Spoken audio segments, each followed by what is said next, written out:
Hello, my name is Lee Ramirez, and today I will be doing an intercultural speech on the Central American culture of Guatemala. This is my audience.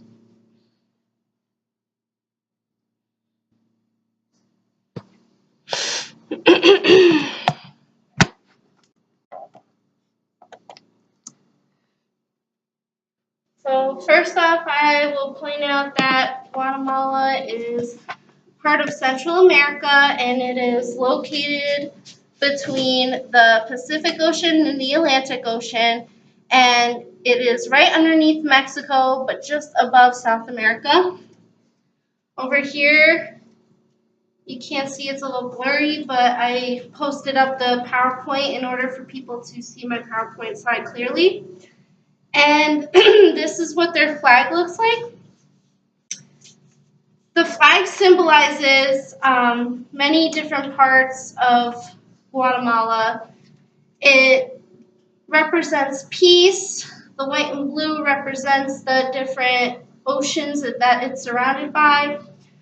The olives are part of indicating peace, and the blue sky, white stripes stand for the country's pride, value, and peace itself. And Guatemala was an independent country since 1997 of December.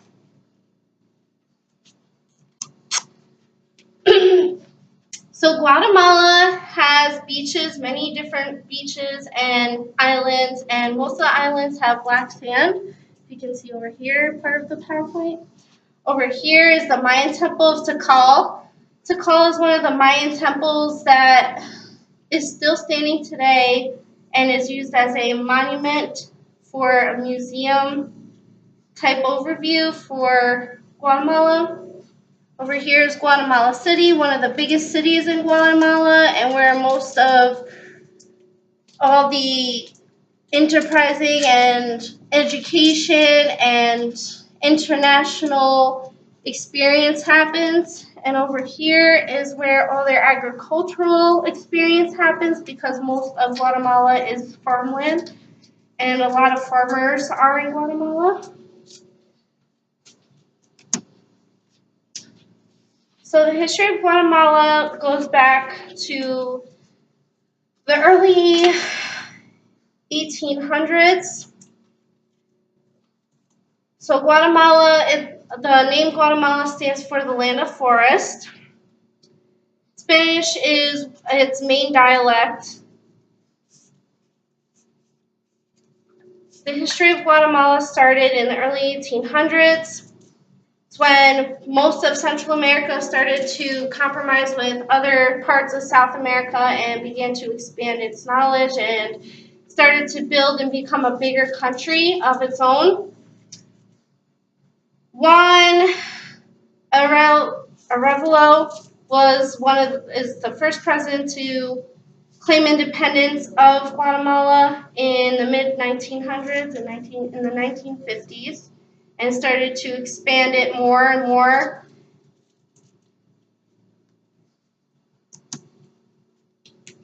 Today it is very tough to live in Guatemala because most of the areas of Guatemala is poor civilization, where many people are farmers and don't get much credit for the work that they do. I actually watched a documentary called Living on a Dollar, and it's about these college students that went and visited Guatemala for a month, and they lived with this family that was very less fortunate, and they were farmers. And most of their bartering came from their own crops that they farmed in their area. And the kids even had to quit school in order to support their parents and help out on the farmland. That is not just certain parts of Guatemala. That's like 90% of Guatemala. There's maybe 5 or 10% that is very wealthy and does a lot with enterprising, international bartering, and all the other stuff that involves the economic system. Here's my reference page.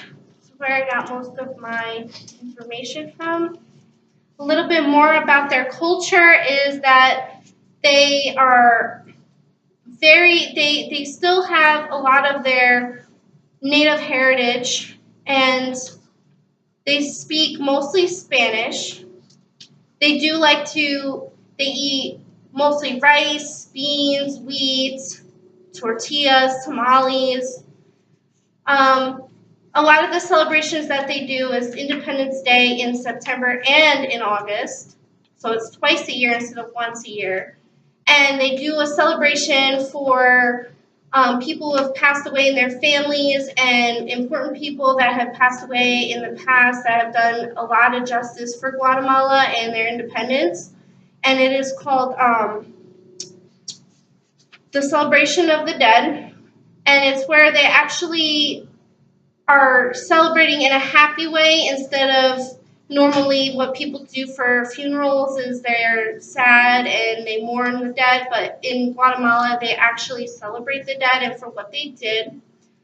So that's about Guatemala and their heritage and where they come from and originate from. Here is my audience.